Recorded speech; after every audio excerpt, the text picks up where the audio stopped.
Freemasons have a rich history in America.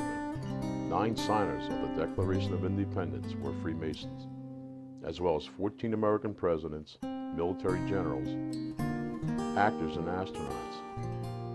Masonic history is a who's who of great men, and our landmarks are equally legendary. But one building long gone from the Philadelphia landscape must live on in the memory of all Americans, especially members of the Masonic craft. Believed to have been built in 1685, Tun Tavern was one of colonial Philadelphia's premier brew houses. Samuel Carpenter, a West Indies merchant and personal confidant of William Penn, built the Tun on Philadelphia's Delaware waterfront between Chestnut and Walnut Street, at the center of the newly found city's commerce. Known for its fine ale and food, Tun Tavern played host to colonial Philadelphia's affluent, as well as its leaders, Governor Markham, Thomas Lloyd, William Bradford, Thomas Home, William Penn, dined and did business at the Tun. Tun Tavern quickly established itself as a place of prominence in both society and business. It became a desirable piece of property to own. In 1705, the Tun was sold to Captain Samuel Finney, another friend and confidant of William Penn. The British sea captain purchased the tavern from Samuel Carpenter for £450. Under Carpenter's ownership, the tavern's entrance was adorned with a simple wooden sign depicting a wooden brewer's cask, also known as a tun. Although the tavern was probably known as the Tun by its earliest clientele, it was Captain Finney who decided to keep the original sign, officially gave it its name. Freemasonry came to Pennsylvania in the 1730s when the Duke of Norfolk, England, a Daniel Cox, who was a member of Devil's Tavern Lodge in London, England, the provincial Grand Master of provinces in New York, New Jersey, Pennsylvania.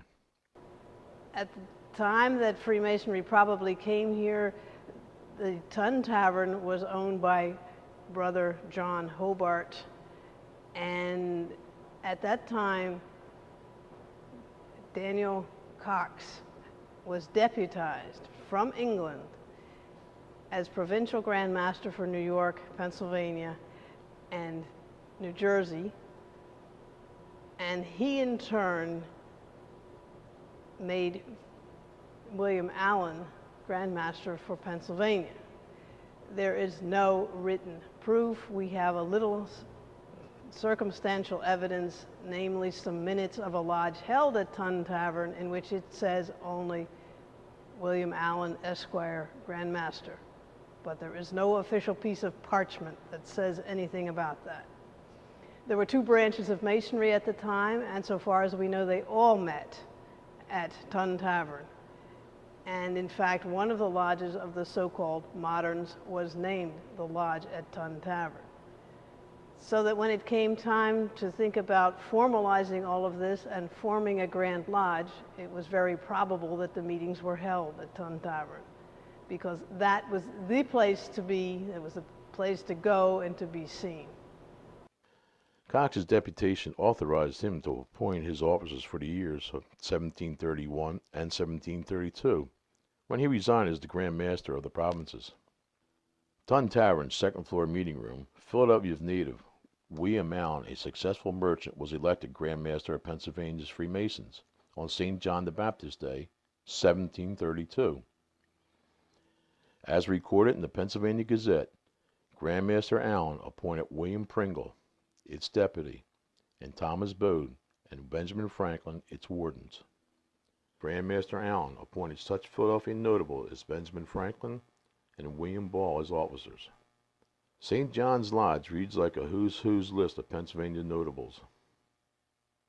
Tun Tavern's proprietor at the time was John Hobart, a practicing English Freemason even before his immigration to colonial America. Hobart became the second Grand Master of Pennsylvania, followed by Brother Dr. Benjamin Franklin. St. John's Lodge quickly became noticed by Freemasons throughout the colonies. The Honorable William Black, a representative from Virginia, in his chronicles writes, "A Grand Lodge of Masons having been held so early as the year 1732 at the Tun Tavern, the fashionable hotel of the time on the east side of King and Water Street, south of Chestnut and at the corner of Wilcox Alley. William Allen, the recorder, and afterwards the Chief Justice, was chosen Grand Master. Tun Tavern would play host to the Second Masonic Lodge. After Grand Master Hobart sold the tavern to Thomas Mullen, another Philadelphia businessman. Sometime around 1742, Mullen and others organized the Tun Tavern's Lodge of Moderns. Finally, with all its Masonic history, Tun Tavern played into American history again. When past masters of St. John's Lodge, Robert Mullen and Samuel Nichols, began recruiting men for the Continental Marines, today called the United States Marine Corps, for the American Revolution. It was soon after that Tun Tavern began to fall into degeneration, and sometime in 1780 the Tun burned to the ground. The cause of the fire was unknown. The last colonial mention of Tun Tavern can be found in the Freeman Journal, a local tabloid of the time, dated February 6, 1782, in a report of a young carpenter named John Kirkpatrick, who, while employed to cover a new building on the foundation of the late Tun Tavern, fell to his death. It was not until almost 2 centuries later that Tun Tavern's notoriety came into public view again, when a warehouse was torn down to make way for Interstate 95 in Philadelphia. 3 heavy brass plaques were found hanging in the warehouse, one from the Grand Lodge of Pennsylvania, one from the St. Andrews Society, and one from the United States Marine Corps, all in commemorations of their founding at Tun Tavern. And although Tun Tavern and any trace of its existence are long gone, its memory still lives on in the mind of all Marines, Freemasons, and St. Andrews Society. The 3 plaques at the present time are in the keeping of their respective organizations.